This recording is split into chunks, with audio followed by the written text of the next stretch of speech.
Hey VC, this is a simple vinyl finds video for you. A couple things I've picked up over the last month or so and some VCLT at the end. First album I'm going to show definitely scratches an itch. I've been wanting this for a while. It's one of those album covers that you see everywhere and you know one day you're going to get it. I would see it a lot, but it was always in bad shape. But I finally found a decent pressing of this. So Delaney and Bonnie and Friends on tour with Eric Clapton. This is a 1970 original Canadian pressing of the album. Delaney Bramlett was a session musician. Bonnie, who became his wife, was a vocalist. She started super young. I read that she actually was doing vocalist work for blues legend Albert King. She was the first white Ikette, so background singer with Ike and Tina Turner. The big takeaway with these guys is the kind of the sphere of influence and the circle of friends that they would always have around them, right? So obviously Clapton being the biggest name, but they did work with Leon Russell. George Harrison was in their sphere of people too. Just a great example of a group of people or two people that had a lot of respect from other high-end and very popular musicians, right? So this is a live album that was recorded in England. You know, some of the people that were on this album went on to be musicians with Joe Cocker's band. They went on to do work with Derek and the Dominoes on the Layla album. So again, just something that everyone should probably have, or at least understand the importance of the Delaney and Bonnie sphere of influence and all the different people in there, right? So there you have it. Finally got a copy of that. The next one up, I was doing some digging in last 6 months or so into the band Traffic. So I finally picked up a good Traffic album. John Barleycorn Must Die. Incidentally, I know Mazzy just did a video a couple weeks ago on Traffic. It was a really good primer on that band. I like Stevie Winwood a lot. He was away for an album. He came back for this album. I think Dave Mason was gone at this point. But anyway, this is 1970. This is their fourth studio album. This is a US original pressing of the album in fantastic shape. Again, nice clean album. No marks, plays through perfect. Yeah, so first track, last track are definitely my favorites. You get Winwood playing the organ. It is so good. There's even a bit of funkiness to it. So anyway, John Barleycorn Must Die. I finally have a copy of that. Speaking of funky organ stuff, the next album was something I've been wanting for quite a while. A couple of years ago, I saw a YouTube video live at KEXP, where this band was doing some great stuff. And it totally threw me back to Booker T and the MGs type of stuff, Meters type of stuff, and that is the Delvon Lamar Organ Trio. This is their album, As Weiss. This came out in 2022, I believe, on Coal Mine. The band formed in Seattle in 2015. Soul music with a strong jazz influence is the way one guy described it. Like I said, it's kind of like a Booker T and the MGs sort of vibe. You put this stuff on, anything by these guys. I got the Live in Loveland album as well. It's talk about good mood music, right? So you put this stuff on, at least in my case, and it's definitely lifts your spirits a fair bit. These guys are fantastic. I've never heard anything by them that I wouldn't put on repeat. So finally got a copy of that. Coal Mine Records. There's a lot of great things to be said about Coal Mine Records, and my buddy Alex over at Beer and Vinyl is a huge advocate for that label. I think anything that they've put out that I've sampled so far is an album I want to own. So good on those guys for putting out some quality stuff. Delvon Lamar Organ Trio, awesome stuff. The next one really scratched the blues itch for me when I found this. Two icons in the blues world. They're no longer with us, but when I first got into blues, their names kept popping up over and over again. And that's Sonny Terry and Brownie McGee, and this is their In London album. This was released in 1958. This is a Canadian reissue from '69 in pretty decent shape. Just incredible stuff. Sonny Terry was playing with Blind Boy Fuller until 1941. Fuller either dies or moves on or something, and then through that connection, though, he had met Brownie. And so Sonny and Brownie kind of get together, Sonny being the harp player, and then obviously Brownie's the guitar player. So they do incredible work together. I have another album of theirs, and I'll probably try to collect a few more of them, but there's a ton of releases by these guys.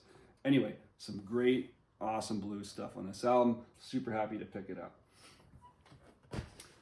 Next, okay, I gotta say, the next two albums are a shout out to Noble Records. Dylan at Noble Records has been putting out amazing releases. Like, I got nothing bad to say about that guy, his label, his channel. Everything he does is gold. Good job, Dylan. So, get right into it. Magic Ship. So I picked this up. This is a Noble Records exclusive of a very old album from 1970. So this is a 2023 reissue.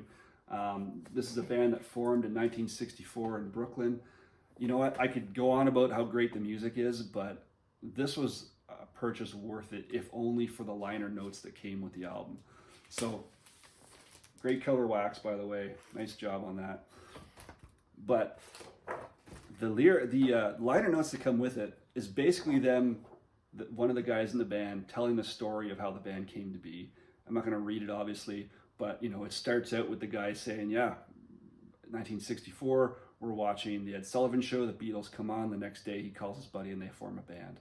And it goes through the whole story of, any kind of band. I'm assuming, never been in one myself, but, struggling to find people to play certain parts. Some people leave, some people come back.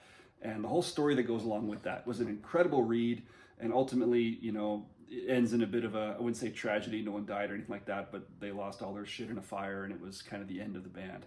Nonetheless, one of the guys in the band says this: most of us haven't even reached our 20th birthdays and we played close to 100 shows, made 4 singles, 1 demo, and 1 LP. We will never forget those years. We were not a household name. We were just one of hundreds of groups from a very special time in the evolution of rock and roll.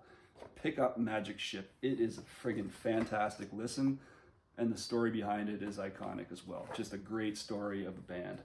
Just a bunch of kids playing music together and eventually getting a label to sign them and everything that goes along with that. Anyway, so that's one of the 2 Noble releases I picked up. The other one is this one right here, Luigiana da Boys, Feeling the Ceiling. So right on the promo sticker, it says it sounds like an album from 1970. It's actually an album from 1978 from Leeds. What can I say? This was kind of compared to Wishbone Ash because it had the 2 twin lead guitars, and when you hear them play, it is actually pretty spectacular. I got to say, it's pretty awesome to listen to that. I do love the album. I would say that the instrumental work on it appeals more to me. When the vocalists come in, I find some of that is bleeding more towards a late 70s vibe. Like, not that there's anything wrong with that or Steely Dan, but I kind of got some more of that, late 70s lounge rock vibes on a couple tracks. Nonetheless, great album, another great story. Again, the liner notes goes through everything about who was in the band and how they got together and who left the band. And anyway, just great stuff. I love liner notes, especially when it explains who the band is. Incidentally, it's definitely, and if this matters to anyone, I don't know, it doesn't really matter to me much, but it is kind of nice when you find a good, nice colored piece of wax. Definitely my favorite one in the collection for sure. Okay, next one. Another iconic album that you see on the shelf and you know that it's an important one to grab and one day you'll grab it. And I could only ever find really bad copies of this. I finally got a copy. This is their 4th album.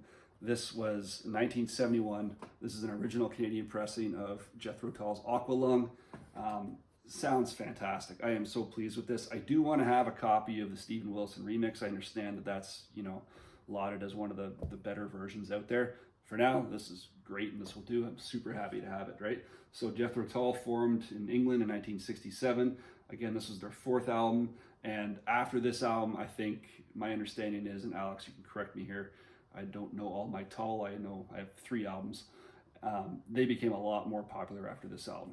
When I was reading up on this, it was quite funny because a lot of the fan base was saying, oh, this is a concept album where you have Ian Anderson, the lead of the band. It's like, no, it's not a concept album at all. Doesn't matter. At the end of the day, it's a great listen, straight through, some beautiful acoustic stuff in here. I can't say enough about this album. I just feel bad I waited this long to pick it up because I had it spinning there twice the other day, back to back, and that says something.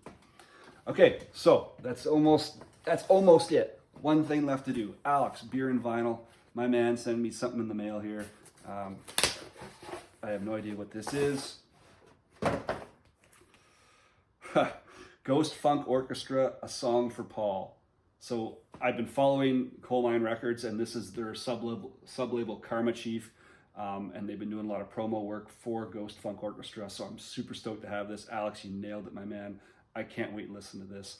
The little clips I've heard so far, I'm all in. So this is awesome. Thank you. That's it, everybody. Thanks for sticking this one out. Yeah, there's a lot here. And now there's a big mess around me. Nonetheless, I guess that's it. I'm going to pick up this, unwrap it, spin it often, and I'll probably spin it loud. Okay? Take care, everybody. See ya.